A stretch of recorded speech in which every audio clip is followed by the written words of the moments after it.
Welcome to the Well Woman Show, where we interview women executives, leaders, and entrepreneurs. And you're listening to the Well Woman Show, where motivated women achieve fulfillment and well-being. You're listening to the Well Woman Show. Take time for myself by coming to things like Well Woman Drinks. To be accepting of myself no matter what. Step away from judgment as much as possible. You're listening to the Well Woman Show.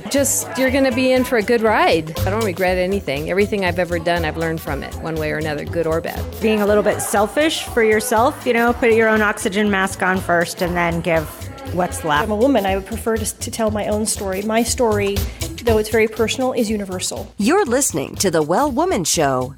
And now your host, Giovanna Rossi. Hi, Giovanna Rossi here, and welcome to another episode of The Well Woman Show, where I interview women leaders, executives, and entrepreneurs about their lives and their road to becoming and being who they are today. Are you at the top of your game professionally, but feeling burned out, or finding it hard to focus on your goals, or unfulfilled personally? Or are you in transition, simply juggling so many things you find it hard to take care of your own needs? Well, you're not alone. We all need to activate the 4 universal superpowers. These are the internal strengths and abilities we all already have but don't use all the time. Superpowers can be cultivated, and they include awareness, intuition, action, and acceptance. Toward the end of the show, in a segment called Superpowers for Success, I ask my guest about her superpowers, and the answers will give you the strength, perspective, and power to live a well woman life. I'm so happy you're here, so thanks for tuning in. This episode of the Well Woman Show is brought to you by Collective Action Strategies, supporting organizations that support women and families, and by Well Woman Life Movement Challenge Quiz, your resource for living your best life. If you're in burnout or major transition, this is your time to figure out what's holding you back from making the changes you need to make in order to live your fullest, most joyful life. The cause of all of our challenges, personal or professional, can actually be rooted in the lack of internal superpowers and or external supports. Our Well Woman Life framework tells you which stage of the Well Woman life cycle you're in and what to do about it so you can truly live your best life. You can find out more at wellwomanlife.com/quiz. I'm so thankful for support from Natural Awakenings magazine in New Mexico, a monthly green, healthy lifestyle publication, and for support from High Desert Yoga, promoting optimum physical health, clarity of mind, and spiritual inspiration for all. Hello, and welcome to the Well Woman Show. If you're new here, I want to give you a very warm welcome and definitely let you know that if you are in transition or in burnout or really wanting to improve your leadership or your personal life or all of the above, you are in the right place. And I want to encourage you to join us in our free Facebook group where we talk about all these topics in more depth and support each other. That's at wellwomanlife.com/Facebook. And today's topic is how to communicate to show confidence in the workplace. Have you ever said something in a meeting and someone else basically says the exact same thing and gets credit for it? Repeats your idea, and then everyone says, "Oh, that's a great idea, Jim." Or you keep being interrupted in meetings or discussions. It's time to claim your space, well, women. Stand your ground. Say your piece. We're socialized to politely defer to others because what we're saying couldn't be that important, right? Well, that's wrong. And or we make a statement that sounds like a question. It's so easy to give away our power and confidence. But you know what? It's also easy to claim it. On today's show, we're going to talk about this with my guest, Andie Kramer. And we dig deep into this at the Well Woman Superpower Retreat, which is in September. So if you're interested in that, there's still some tickets left. You need to get on it.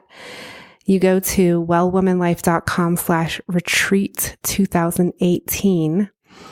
And my guest, Andie Kramer, is co-author of the book Breaking Through Bias: Communication Techniques for Women to Succeed at Work.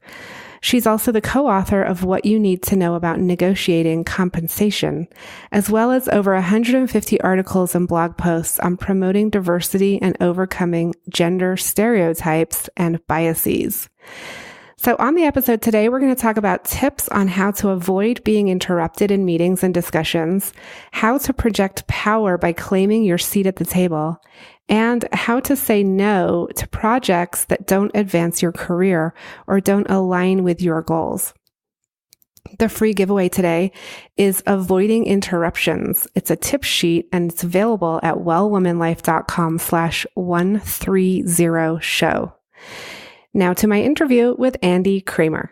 I'm speaking today with Andie Kramer. Welcome to the program, Andie. Thank you so much. I'm very glad to be here. So I want to start by asking you, we heard in the introduction about your bio and your background, but and we'll get into some of that. But I wanted to ask you, what are you working on and how does it impact women's lives and well-being? Well, I'm working on a second book, which is about women working with women at work and how to overcome some of the negative stereotypes and the biases at work there. And I do a lot of speaking and coaching. And so I spend a very good part of my time on trying to figure out ways to help women advance in gender-biased workplaces, which unfortunately most of them are.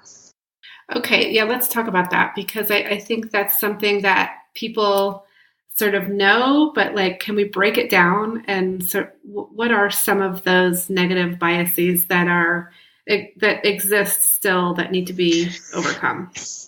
Well, one of the things is that very often people think, well, this has been an issue for so long, it's got to have gotten better. And unfortunately, the social science research and the academic research shows that that's actually not the case, that we're in some ways going a little bit backwards. But there's a bias that everybody has, which is to be what's referred to as affinity bias, which is the sense of, well, if you're like me, then you're going to be okay. And I want to have people like me around me.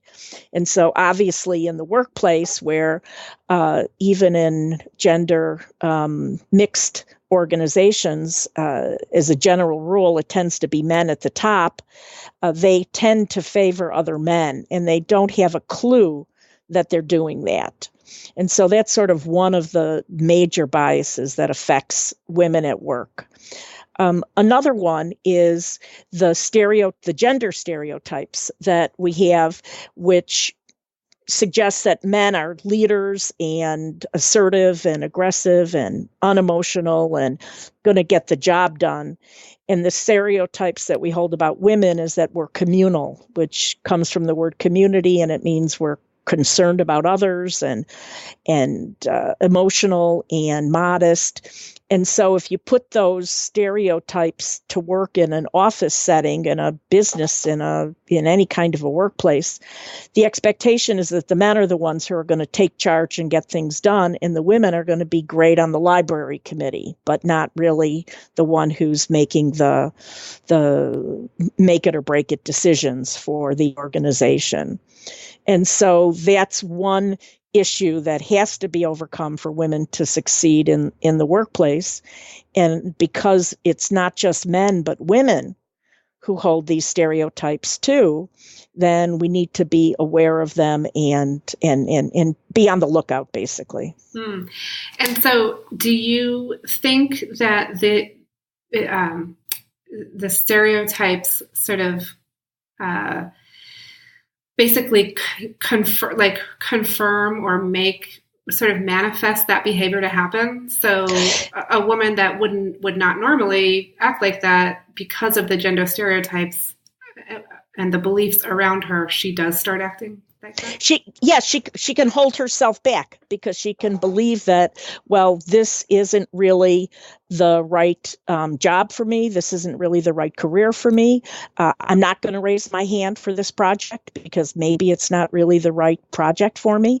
And so women can hold themselves back as well as men and women holding other women back.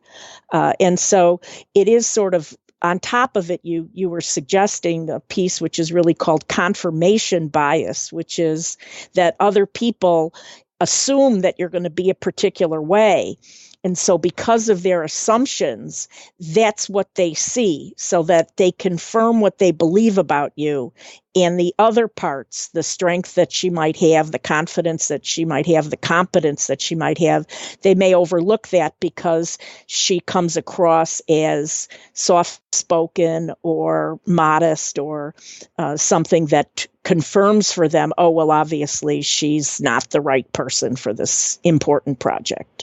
Okay, so we're talking a lot about gender, which is a social construct.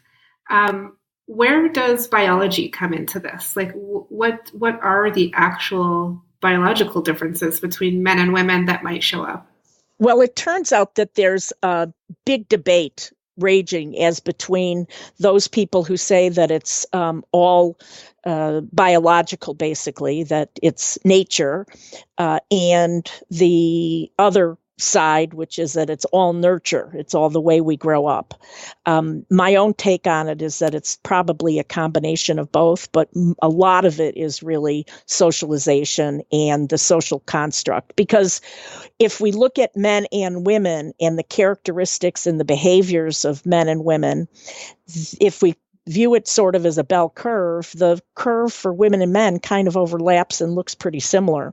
So that we're going to have more men whose behaviors are similar to women, then we're going to have, we can have some women being totally unsimilar to other women and some men totally unsimilar to other men.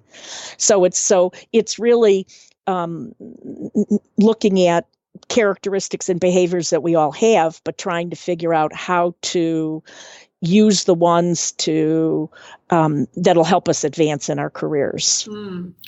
Okay, so the stereotype that men are, more leaders, they're unemotional, and the stereotype that women are more, emotional and collaborative and community oriented. Are we actually trying to teach women to be more like men, or are we saying, be who you are, and maybe men need to have some more of that in them as well? Well, I think that it's kind of a combination as well there, because the reality is that I would not be ever suggesting that a woman should be more like a man. She should be more like herself. Mm-hmm. It's just that in situations where we're confronted with people who have fixed habits, stereotypes, biases about how we're supposed to behave, we have to figure out how we can get what we want from them. Mm-hmm. And so we could approach them and say, I am who I am, take me the way I am, and, respect me the way I am. Or we can say, how can I get what I want from this person? And maybe I'm going to dial up my agentic, or maybe I'm going to dial it down. Maybe I'm going to dial up my communal. And so it's really as if you go to your wardrobe in the morning, you open up the closet and you say, well, today I'm going to a black tie dinner. Well, you'll pull something out of the closet that's different from what you would pull out if you were going to the beach, or you were going to, a business meeting or something. Mm. Okay. And what do you think about the idea that men could actually do better, and everybody might do better if men also looked at the, array of sort of ways that they could behave in the workplace and take on more of the collaborative, maybe quote unquote feminine characteristics in the workplace?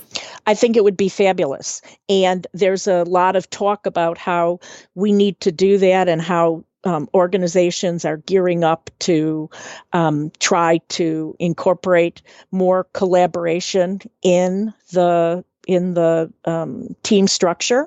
And so I'm not suggesting in any way that shouldn't be a two-way street.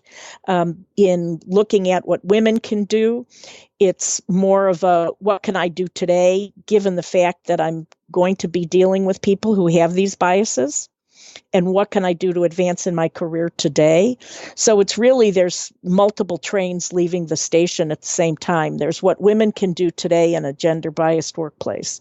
There's what organizations need to do to take the bias out of the evaluation process so that women get a fair shake and get evaluated the same, and get the same opportunities as men. And then men at the same time can be better allies to help women advance, but also to acknowledge the different characteristics that they have and how they can, by being more collaborative, that could go a long way in advancing their organizations, both their goals, their culture, and their bottom line. Mm. Okay, and I'm speaking with Andie Kramer. She's the author of Breaking Through Bias, Communication Techniques for Women to Succeed at Work. And I know, Andie, that you have a few tips for us that I'd like to ask you about. You talk about verbal and nonverbal communication tips to show confidence and competence in the workplace. Can you share some tips with us? Absolutely. One of the things that happens is that when we're feeling uncomfortable, we may not demonstrate the confidence or the competence that we have. And so a number of things can be done from a nonverbal standpoint. Throw your shoulders back. Stand tall, the kind of things that our mothers probably told us when we were kids about, don't slouch. It turns out that what happens is that our physiology actually changes, so that if we're standing tall and we're not twisted up like a pretzel, what happens is that our testosterone goes up and our cortisol goes down. And so women and men both have testosterone, and that makes you feel more confident. And cortisol is the fear flight hormone that makes you feel more frightened and anxious. And so by upping the testosterone and downing the cortisol, it's going to make you feel more confident. For women in particular, when we go into meetings or we're sitting around a table, very often the men take up a lot of space. And in every culture, somebody who's taken up a lot of space is viewed as an important person. And so women, we're the first ones when the table fills to squish closer together, to offer our seat to somebody who comes in. And so one of the suggestions about showing your confidence and claiming your seat at the table is to take up your fair share of space and don't be the first person who gives it up. That's such a good one, because I think you're so right. I think just in thinking about not giving up your chair, I think a lot of women would feel like that was rude. Exactly. And so one of the tricks is to look around and see. Very often the men will have in the old days, they'd have their suit coat on a second chair, but now they might put their jacket or their sports coat or, whatever, their briefcase on the second chair, their backpack. And so instead of offering to give up your own seat, there could be a little gentle pressure put on people who have two seats to give their seat up, or to suggest that everybody shift down to the left or to the right. So you do it in a way that doesn't put any pressure on the other person to make them feel like they have to, defend their honor. But there are ways to make room for other people without giving up your own space. Yes. And this is such a good tip. And it's so, it can be so subtle, and it can happen in a flash of a moment. And you have to be really prepared to stand your ground there. Do you have I know you have a couple of other tips. Well, one of the other things is that very often there's a dynamic in conversations where women will be interrupted all the time. And they're interrupted by men, and women will interrupt other women too, except that women are sort of equal opportunity interrupters. Will interrupt men and women at about the same rate, but men will interrupt women almost 3 times, the studies show, 3 times more often than they interrupt a man. And so what's that all about? Well, sometimes it's about showing who's important or who's powerful. Sometimes it's because the woman might be doing some nonverbal some verbal language and speech pattern techniques that make her seem less powerful, saying a lot of "this may be a dumb idea, but," or "I'm not sure if this is going to contribute," or "I came into the meeting late," or "this might be dumb." The minute a woman does that, she's opening herself up for more interruptions. So she needs to think about not doing that. But very often women get interrupted just because we're women. The studies show that even on the Supreme Court, the women Supreme Court justices get interrupted much more than the men do. And we see that in Congress as well. And so what can you do about it? Well, I say something brilliant, and then 5 minutes later, Fred says exactly the same thing. Very often in a meeting, what happens is everybody stops and applauds Fred and takes out a golden chariot, and they carry Fred around. And the woman is sitting there thinking, "I said that 5 minutes ago." Mm-hmm. And instead of just sitting there and thinking, "I said this 5 minutes ago," and getting angry, what she should do is she should say, "Fred, that was a really good summary of what I said a few minutes ago. Let me elaborate on that point," or something to own her own ideas. And other people can help her too. So other women in the room could say, "Fred, Giovanna said that a few minutes ago. Let's turn back to her and see what she has to say." And also our male allies can do that in the room too. Absolutely. I think we really have to start looking to, they need to be taking responsibility for that as well. In fact, a good leader of a meeting or a conversation would know who said what and would do that automatically. But in my career, I'm a lawyer by day, if you will. And in 40 years as a lawyer, I have only seen 2 meeting leaders who actually know how to control the conversation that way and always make sure that everybody gets credit for what they said. And they were both men. Okay, before we go on to the other tips, I just want to ask you, I feel like this definitely applies in groups of diversity in terms of race, ethnicity, and all different, kinds of diversities. And I think even if you have a group of women, if you have white women and women of color, I imagine the statistics may be the same, that women of color get interrupted more than the white women.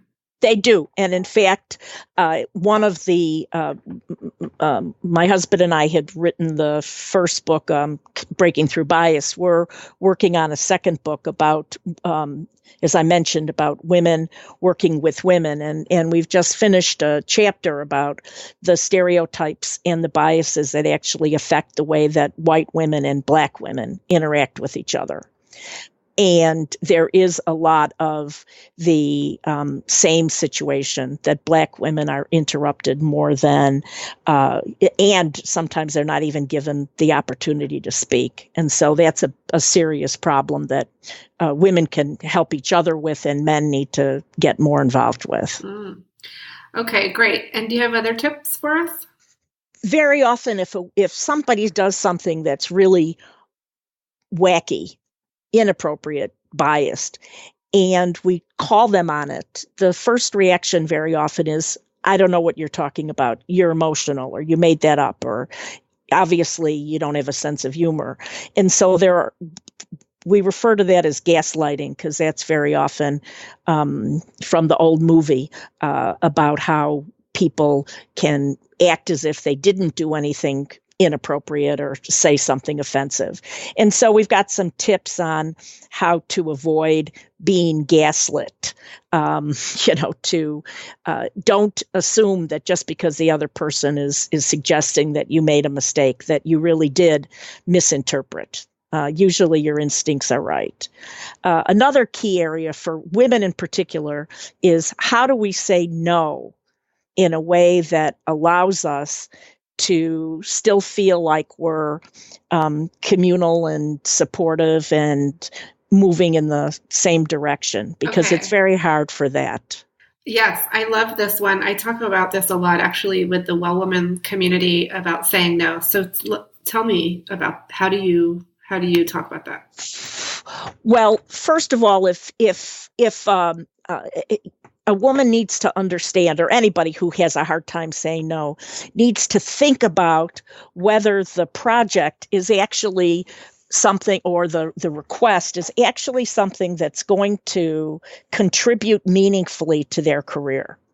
So that very often what happens, women in particular, and Black women as well, in some ways even more so, get assigned a lot of work in the workplace that doesn't count for the bottom line.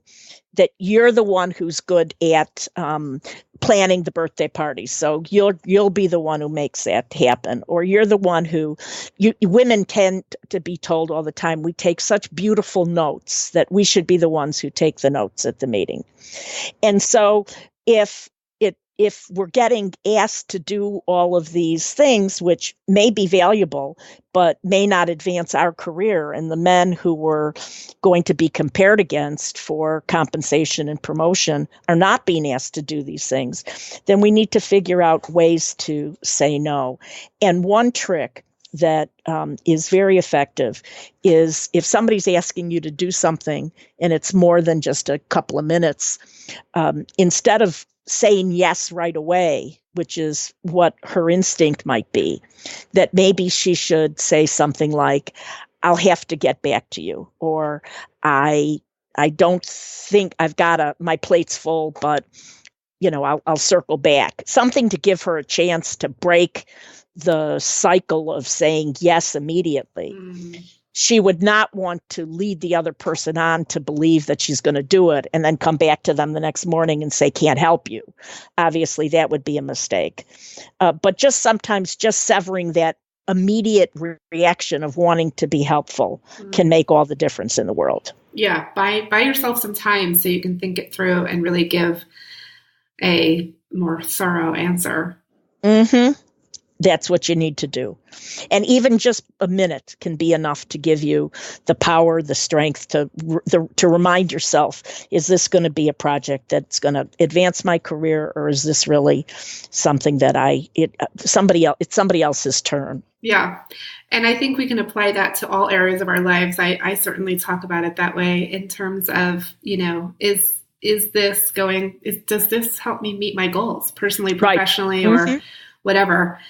And, or is this going to, lead me into burnout, which so often happens because we overcommit and we say yes to everything. Right. And then we're working on things that are irrelevant to either our personal goals or to our careers, or to just things that somebody else can do. It isn't, you don't have to be the one who always does the work that nobody else wants to do. The Well Woman Show today is brought to you by Well Woman Life Superpower Retreat, September 9th in New Mexico. Learn about the 4 stages of a Well Woman life cycle and how to recognize which one you're in. Grow your network of support by meeting and collaborating with other women looking to achieve their highest level of success. Explore the superpowers needed to thrive in every stage. And learn how to apply a simple framework to your personal and professional life so you leave with clarity and confidence to achieve your goals. You'll leave with an articulated vision for your life, an understanding of your unique superpowers, and tools to address the challenges in your personal and professional life. You definitely want to check this out at wellwomanlife.com/retreat 2018. Okay, and we're going to move into the Superpowers for Success segment here, Andie. Thank you for sharing those tips. I also am interested, though, before we do that, in your serving as the board chair of the Women's Leadership and Mentoring Alliance. Can you talk about what that is? Yes. About 10, 11 years ago, a group of women, we were at a women's leadership event, and what we realized was that there aren't enough senior women at the top of different organizations that even if all senior women wanted to be mentors and sponsors for junior women, there weren't enough of us. And so we started, three of us started WILMA, the Women's Leadership and Mentoring Alliance. And what it is it's an organization that tries to provide leadership opportunities for women, as well as a mentorship program where we handpick mentors to go with mentees, which is very different from the way that most mentorship organizations are just kind of randomly assign people. And we try to handpick people that are going to have something to bring to the other person. And we do 6-month programs, and we've done some very successful ones in Chicago. And last year we did one in DC where we had 50 mentee pairs. And so it provides women in other organizations an opportunity to senior women to work with junior women. And what we find is that it really benefits both parties because everybody learns from each other. And where is this based, or is it? Well, we're in Chicago, except that we've got groups, and we've done programs in LA and New York and Washington, D.C., as well as Chicago. Cool. Okay, we'll link to that in the show notes too. And Andie, we're going into the segment called Superpowers for Success. So I want to ask you a few questions here. Sure. To wrap up the show. What does success in life mean for you? Well, for me, I think it probably means an opportunity to follow my passions, which are helping women in various sorts of ways. So the stuff that we've already talked about is part of it. But I have a jewelry business where I make jewelry for, and the proceeds and profits go to charities that help women and children. And so it's a way of getting my left brain and my right brain active and I try to source beads from women or beads that are made by women. So that's a fun thing that if I can do beads and work on my book or do a speech or something, that's really success for me. Okay. And then do you also have a law practice, you said? You still have a law practice? I do. Gosh. That's my day job. Wow. So that's a lot. Do you have a personal life? Yes, I do. In fact, my husband and I just rescued our third dog on Sunday. So we have 3 rescue dogs and 4 rescue cats, as well as a child. Our daughter's just finished medical school. So, yeah, I'd say I do. Oh, we just got a new rescue dog a few weeks ago. Okay. Yeah, and I have little kids, so they're just in heaven. They love having a new puppy around. Absolutely. How old is the pup? Well, she is a year, so she's not brand new, but definitely still a puppy. The one we rescued, he's a year old as well, so. Oh. He knows how to at least sit, and our other dogs are older and they're thinking, what is going on here? Right. At least your kids are like, oh, wow, something to play with. Yeah, they love it.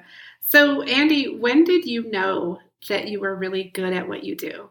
When I actually could see some tangible results. When people started to say to me the self-evaluation do's and don'ts that I wrote up have helped me get a promotion or helped me get a raise or whatnot. That's really when I could tell, I think I got this figured out. Yeah. So, I mean, that's definitely something that we all look for, is that external validation or those tangible results, like you said. And I also think that there's a time when we just know internally within ourselves that like we've really got this. Mm-hmm. Mm-hmm. When did that happen for you?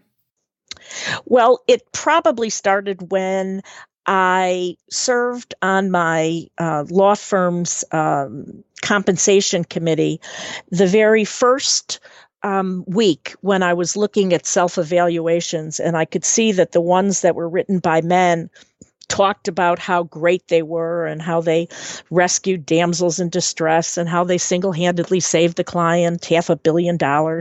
And the woman who had come up with the project, the solution to the project that saved the client the $500 million, wrote her self-evaluation talking about how she was part of the ABC team and list out the names of the 10 people on the team and how they collectively saved the client the $500 million, and the men were making a lot more money than the women. And I'm like, what is going on here? What it was really just that the women were trained to be modest, were trained because of the stereotypes and the biases to be not claiming our fair share. And so that's really when that was my aha moment when I said, I have to do something about this. Oh, interesting. So you were working in your capacity as a lawyer when all of this happened, and you decided, yes, I need to do something here. Oh, wow. Okay. And Andie, describe a personal habit that contributes to your well-being.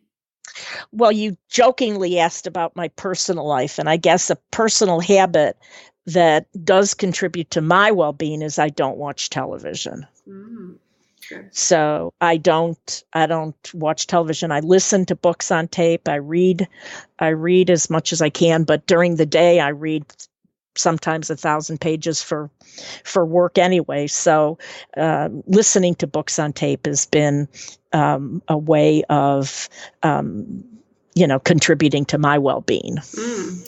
Yeah, that's great. And it provides a sort of a meditative state, I think, when you're just in the zone and when you've just got the audio going. Absolutely. Yeah. What superpower did you discover you had only to realize it was there all the time? Oh, that's a good one. I think that it might be the getting things done, that I being focused and not easily distracted. I never really could figure out how I would get stuff done and what it was. And I thought, oh, well, it's got to be because I'm working so hard or I'm, whatever. And I realized, no, it's just that if you can just stay focused on what it is that you're trying to accomplish and you're not going to be easily distracted, then actually that's a pretty special superpower. Yeah. And what advice would you give your younger self, say 20 years ago? I think that I would say don't take yourself too seriously and laugh. A coping sense of humor can go a very long way.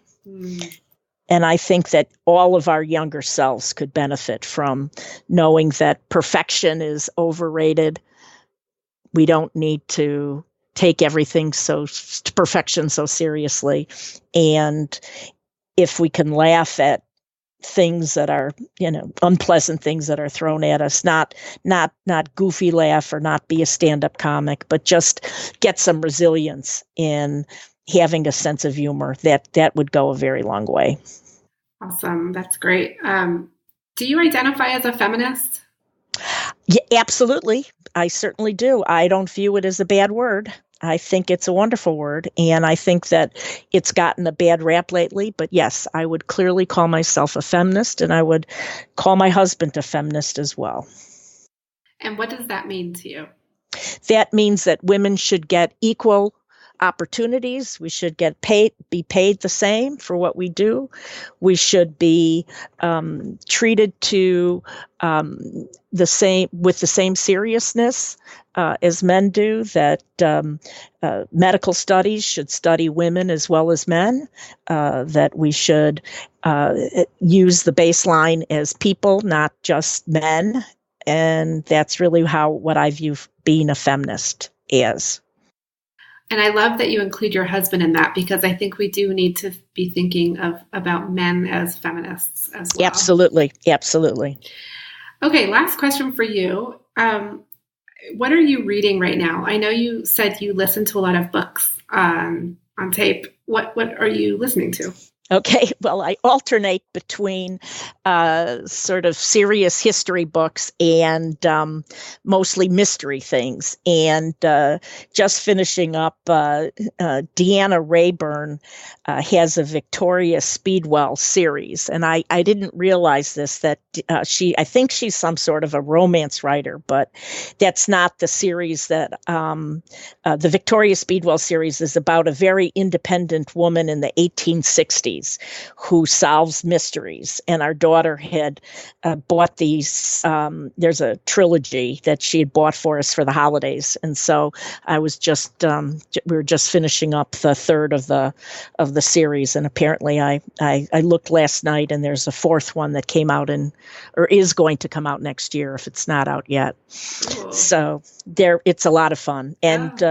And she's a total feminist in the 1860s. So. Okay, cool. We'll also link to that in the show notes. We love collecting book recommendations.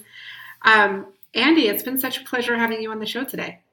Well, thank you so much. I've really enjoyed talking with you. That's it for our show today. Remember, if you need support to live your Well Woman life, head over to wellwomanlife.com/Facebook to join us.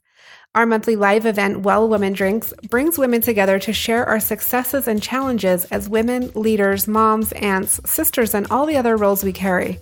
If you'd like to attend a Well Woman Drinks near you, or if there isn't one in your city yet and you'd like to start one, email info@wellwomanlife.com. If you enjoyed the show, please take a moment and subscribe in iTunes and leave a review. This helps raise visibility, which is super helpful when it comes to producing the show every week. For feedback, comments, or just to let me know you were listening today, find me on Facebook, Twitter, and Instagram @WellWomanLife. I'm Giovanna Rossi for The Well Woman Show. Until next time, have a super powerful week.